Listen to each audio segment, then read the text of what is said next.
Hi! So today I wanted to talk about death. I'm much more excited to talk about this than I probably should be, but somehow it feels like a lighter topic considering the things that I usually discuss on my channel. As someone who came out of religion and only many years later, after I was no longer religious, actually stopped believing in spirits and souls and the afterlife, I was hit with a pretty intense fear of being faced with my own mortality and the concept of my non-existence, which is weird, a little bit anyways, because we've all been faced with that at one point. I mean, we're all aware that we didn't exist before we were born, at least most of us are.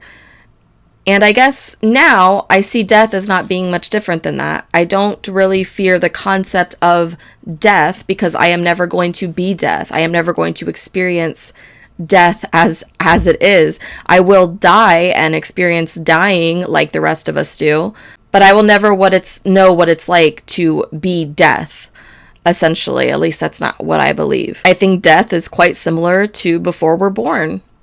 I didn't fear anything before I was born, and I won't fear anything after I'm dead.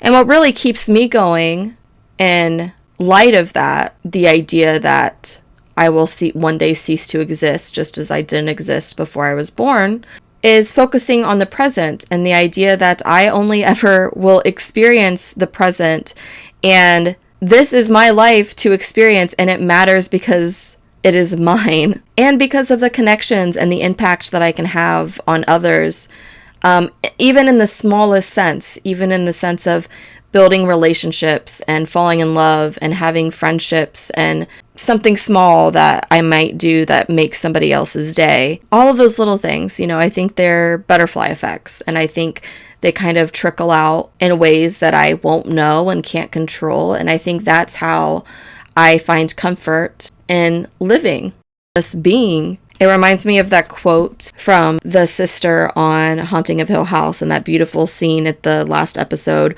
where she talks about how everything is confetti and time is just happening all around us, which is another thing that always really comforted me, the concept that time is not linear. If it's not linear, does it matter that I will not always be around? Or does it only matter that I once existed at all? I don't know. Those are just sort of my thoughts. And I also wanted to do something that is probably going to be a little bit silly to many of you, but I want to read some quotes from the manga I Want to Eat Your Pancreas by Yoru Sumino, I think is how you say it. Sumino. Yoru Sumino. Probably said that wrong. Feel free to correct me. I will not be reading the names of the characters in this book, not because I will probably have trouble pronouncing them, but there is actually a plot with one of the characters' names that takes part in this novel, and I don't plan on reading any spoilers without warning you that it's going to be a spoiler. I am going to read some quotes that I found really beautiful, and I'll say what character said them. But in case you're interested in reading the book on your own, I don't want to share any like major plot points that you wouldn't know before going into the book. That said, this is one of those books where you think you know the ending. Well, you do know the ending essentially before you start reading it, because it starts off at where the boy is contemplating her death and her funeral. So you already know that she's going to die. But it's not the ending of her death that's important, right? It's like the journey getting there, which is how it should be for all of us. For anyone that does read the book, I did want to include a trigger warning. There is one little orange tab I have here where I was like a little jarred by the scene. I do want to say that characters are flawed and they should be flawed, because that is how we relate to them. People can do horrible things and make mistakes. But there's a scene, and this will be a spoiler, where she sort of plays a prank on him. I'm not going to say what. And he gets angry and pushes her off of him and ends up on top of her with his hands around her wrist. It doesn't go further than that. It's just a clear sign of inability to emotionally regulate and crossing boundaries that you shouldn't with somebody. But again, characters are flawed, and I think that they should stay that way. I just wanted to provide a trigger warning for anyone who maybe wouldn't expect that scene. It happens in chapter 5 towards like from the middle to the end, I would say. I found it shocking to read at the time that I was reading it. I wasn't expecting it. So I just wanted to provide that little trigger warning there for anyone that would be interested in reading this book so that they were a little bit more prepared for it. Again, I'm going to try to avoid talking about any plot points. If anyone wants me to talk about the actual storyline, I can perhaps in a separate video. I guess just let me know in the comments if you're interested in that. But all these little green tabs here, these are all quotes that I found to be really interesting and sort of pertaining into living with dying and life lessons on death, which is probably the title of this video. So yeah, I just wanted to read some of them to you and kind of talk about it a little bit, and hopefully some of them speak to you and bring you some comfort if, like me, you are also in a place or have been in a place where you had a fear of dying or just a fear of death in general. The first quote starts when her classmate says, "Are you sure this is how you want to spend what's left of your life, tidying the library?" She responds, "What's wrong with that? I mean, you must have things you want to do before you die too, but you're not doing those things right now, are you? Even though you could randomly die tomorrow, same as me. So in that sense, there is no difference between us. A day is a day for everyone." What I really liked about this quote, even though on the surface I think it can feel kind of cheesy, but it kind of is in contrast with the idea that with what you hear from most people, which is live like you're dying, which generally implies, go do something great, go do something you thought you'd never want to do. And this quote from this character, I feel like it kind of reminds us that it's okay to just enjoy the mundane things. Most of us won't have a time frame of you have a couple months or a couple years left to live. And I don't know that it's fair to say that those people that do must be out doing something amazing and having this big adventure. It's okay to just want to put on sweatpants and watch Netflix. It's okay to want to be nobody important and just be you. And sometimes those mundane, routine things that we do is what brings us happiness. And I don't know, that's just kind of what I thought when I read that quote. It felt like it's okay to just sit at home alone and enjoy reading a book or painting a picture or watching a movie just because you enjoy it, not because anyone else is going to see it or remember you for it. There's another scene where the classmate says, "I mean, you and I just happened to run into each other at the hospital. It was some stupid coincidence." And she goes on to say, "That's not true. It wasn't a coincidence at all. We've all wound up where we are because of the decisions we made. All the choices you've made in your life and all the choices I've made are why we met that way. The fact that we're in the same class and our meeting at the hospital that day are not coincidences. We can't even chalk it up to fate or something. We met each other because that's where our choices led us." Now, I'm sure you can guess that I do not believe in fate or anything like that, or that anything is meant to be. So I really enjoyed this quote that sort of focused on it's our choices that get us to where they are. Not that coincidences don't happen, because I believe that they happen all the time. But in the grand scheme of things, everything is ultimately a butterfly effect, right? So yeah, I like the idea of thinking that the positive things that I have in my life could have been influenced by the choices I've made. But it's okay to admit that you're just lucky sometimes too, and also privilege exists. Oh, I loved this one so much because it resonates a lot with sort of what I was trying to explain earlier about like us all being connected in the small ways that we impact each other as human beings or as living creatures. But there's a scene where he asks her, "What does it mean to live?" And she goes on to say, "Here's my take. I'd say living is probably about sharing soul deep connections with people. Understanding each other totally. That's living. Validating other people's existence, falling in love, hating someone, finding it fun or horrible to be around someone, holding hands, hugging, crossing paths. That's what living is, all of those connections. If I was alone, I wouldn't have any way to know I existed. The me who likes someone but hates them. The me who enjoys being with someone, but also thinks it's horrible to be around them. I think those bonds and interactions with people are what it means for me to be alive. My heart exists because of everyone around me. My body exists because people touch it. That's how I was made, and that's why I'm alive now. I'm still here, alive. I don't even have words. I just thought that was such a beautiful quote, and it just like really hit me when I read that. Listen, I don't like cry while reading a whole lot, but this was one of the first mangas that I actually read in full, and I think it's something about the pictures and like seeing everything. I don't know. I bawled like a baby when I read this.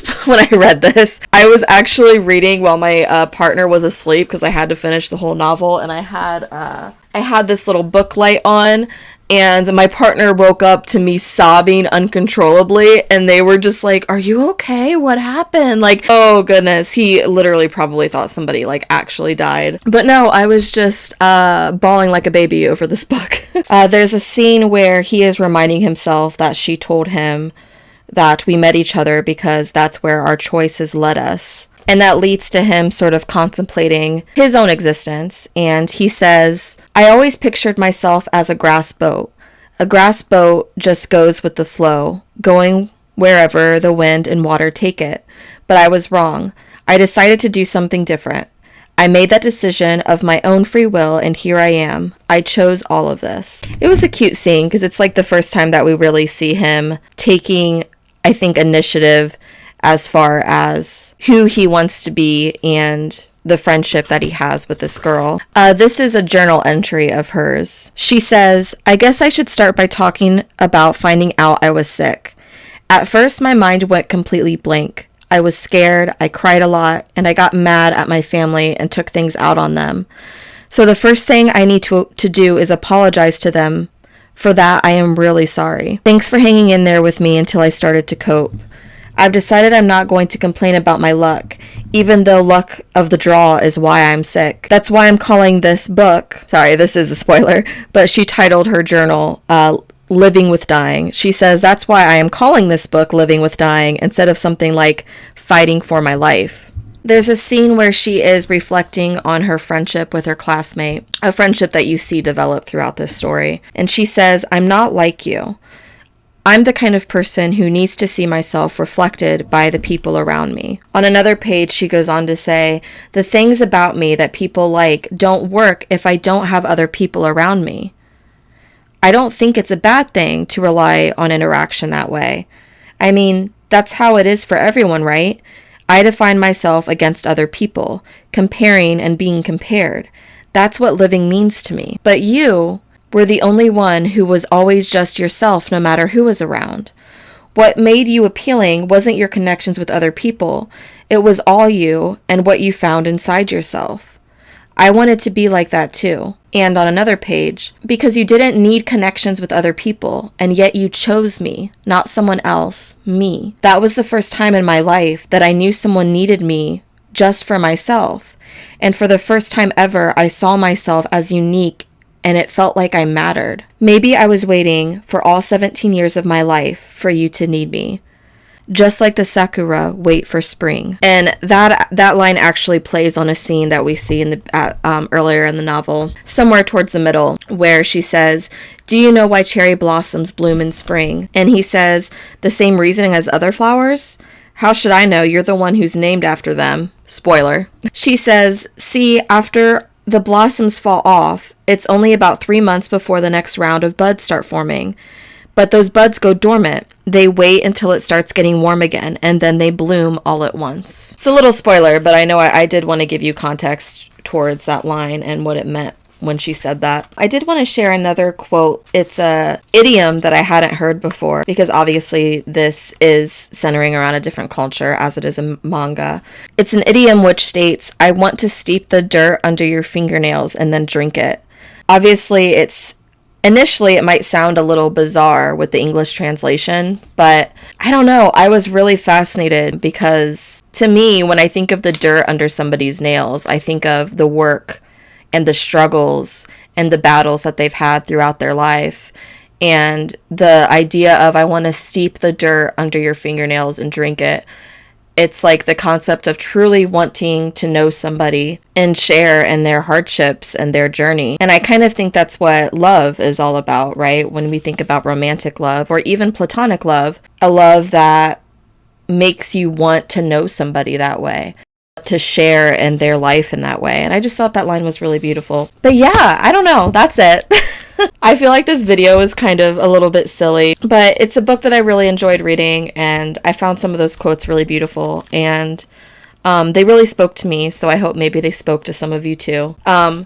This book definitely inspired me to buy another one of the mangas written by this author, which I haven't read yet, but I'm sure you'll hear from me when I do. This one is titled, I Had That Same Dream Again. The description on this manga is, The Long Road to Happiness. And it goes on to say, a high schooler who hurts herself, a young woman spurned by society, and an old woman spending her twilight years in quiet solitude. While Nanoka, a grade schooler with a few friends, gets to know these three very different people, she seeks to understand what they all have in common and just what it means to be happy. As her budding relationships grow, perhaps she can find her own path to happiness. I was so intrigued by that description, and I'm sure I'm probably going to end up loving this book as much as I loved I Want to Eat Your Pancreas. I certainly hope so, and I'm very excited to read it. And yeah, if you guys are interested in hearing more about I Want to Eat Your Pancreas, or perhaps hearing more about this book in a fashion that actually does include a lot more spoilers, let me know in the comments. And let me know some of your own personal life mottos if you have ever struggled with the fear of death or the concept of dying. Let me know what helps you cope with it, even if your beliefs are different from mine. Feel free to share in the comments, and I will catch you in the next one.